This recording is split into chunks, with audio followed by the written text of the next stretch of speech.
Hi AD, I'm Margot Robbie. I'm Scarlett Hessian, their designer. Welcome to the new LuckyChap offices. We can't wait to show you around.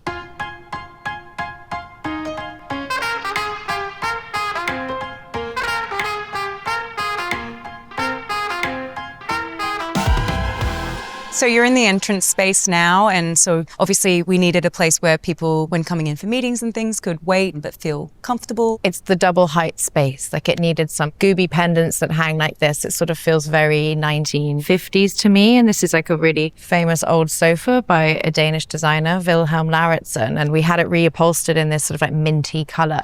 It's not an uncomfortable waiting room. You're not too close to anybody, hopefully. The tones throughout the space are all natural and soft. Scarlett did a lot of work. It was pretty stark, very concrete, a bit industrial feeling. The exposed rock wall was already here, and instead of trying to cover it up, we thought, let's keep it and kind of play off it a little bit. So it ends up being, like a mid-century kind of vibe. Still fun, but elevated and sophisticated at the same time. This was all open right down this left side, and we kind of built in these kind of individual offices, put the assistant desks in the middle so that we could have a central kind of hub and everyone can kind of communicate more easily. So the chairs are actually in the Barbie movie when you're in the Mattel CEO office and all the Mattel guys are sitting around on pink chairs. These are the chairs. We just had them reupholstered.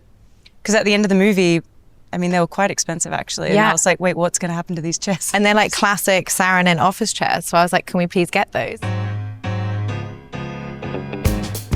This is actually, I think, probably one of the first pieces of art I ever bought. An artist I think is really cool, Anne Tran. It's obviously quite big and it couldn't fit in my house on any wall space, so we put it here at the office, and it kind of helped dictate the color palette for the office in the end. Yeah, it was a nice starting point that sort of then led into like the walls being this deeper blue-green color and like the red tones that you'll see in the rest of the space.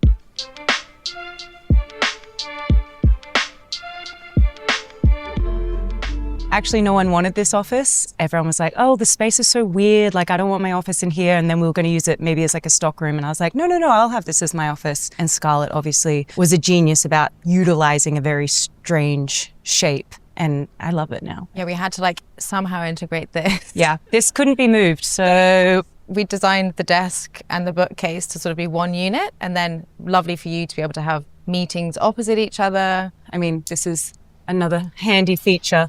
Got whiteboards behind all these curtains, but it's just nice to not have to take everything down from the whiteboards between meetings. I can just kind of hide it. This is a little comfy corner to do reading in, and this chair is actually called the Margot chair. And then this is a really fun lamp that's a finished design. It's got tassels. So I said to Scarlett, I wanted my office to feel light. I wanted a lot of comfortable places to sit, since I end up doing so much reading. And so kind of making this whole section one big couch was probably the first thing that we designed, along with the siding and the desk. We bought that lamp together in Paris. Yeah. And then wherever possible, natural light. So out there is obviously not such a gorgeous view, but I still get the natural light through the frosted glass.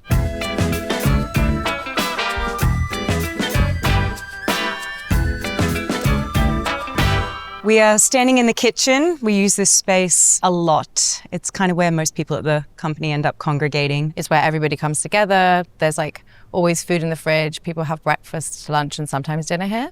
And we wanted to just keep it very clean, minimal, like respecting the architecture of the space and open. Honestly, some people at the company are very good cooks and they get quite fancy. The air fryer gets a real workout, but it doesn't look so cute on the bench, so we've tucked it away right now. And I mean, people literally will use the oven and properly bake. No, everyone's very generous. Yeah, breakfast feels like everybody makes eggs for each other. Yeah. I love these. These are one of my favorite kind of light features in the office. I really like light white fixtures, and I think we needed something across here that sort of broke up the neutral palette, but across the space, everything is very mid-century but minimal, and these are a nice example of that.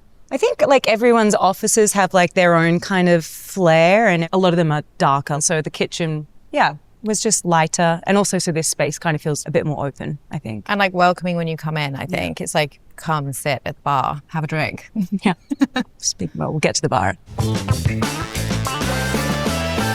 It's just a little moment on the staircase.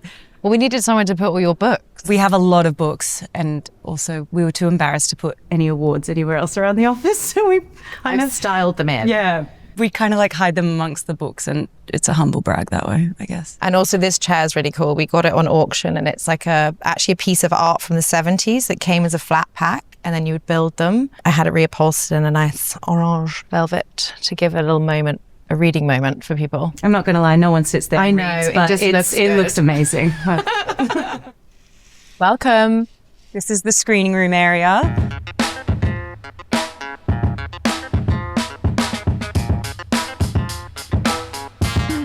We wanted to make sure that every employee could potentially fit in here. So we had to get a really big couch, which is this beautiful corduroy sofa from Eliasson from Sweden. And then we've got these really cool chairs that are very comfortable. And then custom made benches to go under the TV. And this is actually your old kitchen island. Our kitchen island. And then we converted it into a coffee table because we couldn't find one big enough. So actually worked out perfect. It feels cozy in here, I think, because of the dark paint and the kind of darker colors, but also because we're kind of on the mezzanine section right now, we have these curtains that are kind of a thicker material, so it's less sound pollution, I guess, for the rest of the office. But that also kind of makes it feel like a cozy theatre vibe, I think. I sourced these vintage wall lights from an old cinema in Paris. We had those shipped over because it felt suitable for the screening room. And the B&O speakers, actually, normally you're like, how do I hide speakers? But when they're really pretty, you're like, oh no, have them out. So yeah, people watch movies, people watch cuts of films that we're editing. And because of course we were off shooting and then everyone else, back in the office is like, what's happening on set? And to be able to share that with everyone is like a nice moment. Through to the conference room.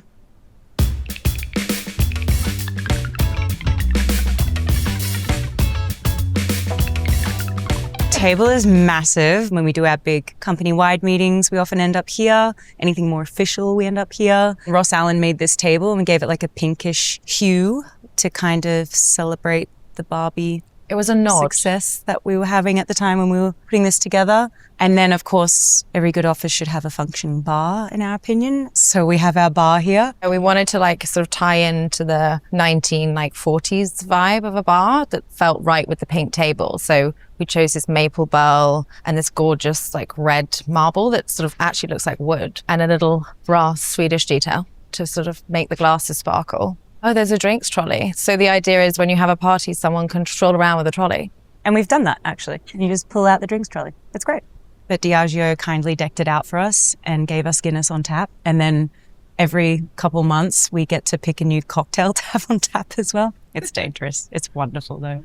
Everybody loves Guinness. We love Guinness. Yeah. It's really hard to get a good Guinness in LA.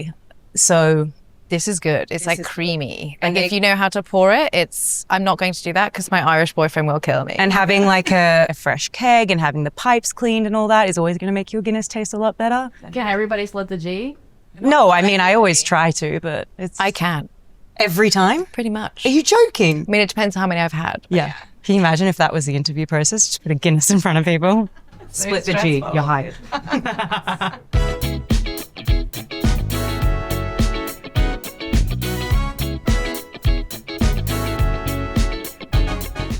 Well, we wanted to utilize the outdoor space that we had and kind of make it so that people actually really could come up here and have their lunch out here or hang out here. Obviously, we're in LA, so the weather's always good and it's always worth coming outside. Again, it was an awkward kind of shape and Scarlett made the most of it. Yeah, we had these planters built to try and create this greener edge because it was very hard up here, and just sort of create some movement with the plants, which is nice when there's a breeze. The orange just looks fun. The chairs are really mid-century around the table. It felt playful, it sort of felt really Californian, but sophisticated still, which felt on brand. I mean, a lot of the time people are up here having Guinness. Lunch up here, having a Guinness. Actually, we've got Hugo's on tap now. Have we? Yeah. Oh, that's fun. I know.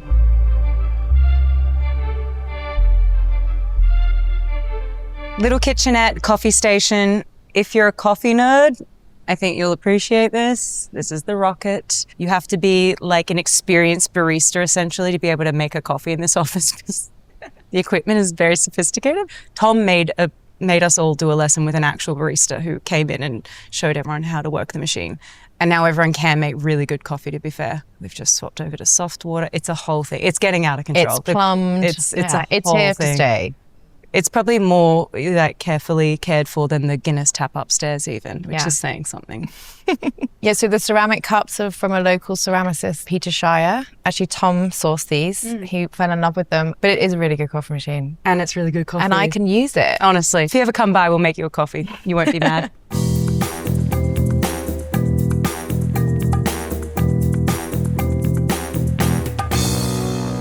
So we're in Tom's office. He's got a very nice office. I suspect he went slightly over budget. It's a beautiful office. The rug is amazing in here. It's such a like bright pop of color. Like everything we put on it just looked good. But this is a vintage couch that I actually tried to put in your house. And then I was like, didn't fit. And then it fit here. So I got it for here. And this art looks amazing on the blue wall. One of my favorite artists, maybe my favorite actually, Takaka Yamaguchi. I really wish this was in my office, but anyways. And then we got the exposed kind of rock wall, which ended up looking really great. It's quite James Bond. Very embarrassing that we don't need to show this. This is, I painted this. I don't know why. I was like, he always has it up. It's so sweet. Really embarrassing. It's quite James Bond. That's how I sold it to him. Like this desk, the lamp, the wall. I think he was like my evil layer. It was good. Good way of saying it to him. Tom loves antiques and vintage pieces. Things that have a story. You're both like that. You like things that sort of have a history to them and add character to a space. And kind of collect pieces like along our travels as well. That little shark we found in Italy. Yeah. So yeah. And Tom likes to sleep on this couch. Tom takes a lot of naps on this couch. This way.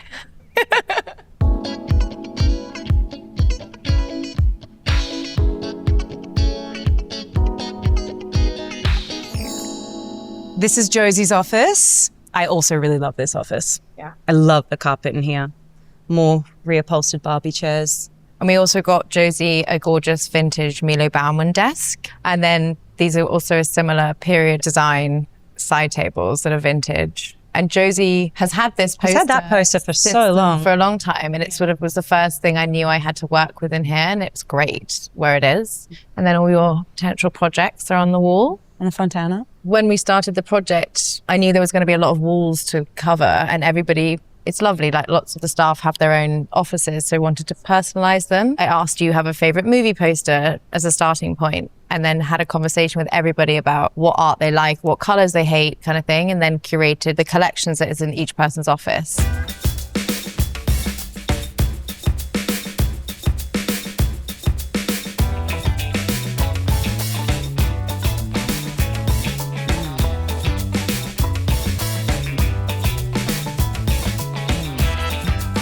Thanks for coming by, AD. We hope you enjoyed the tour of the office. We got to get back to work now. See you later.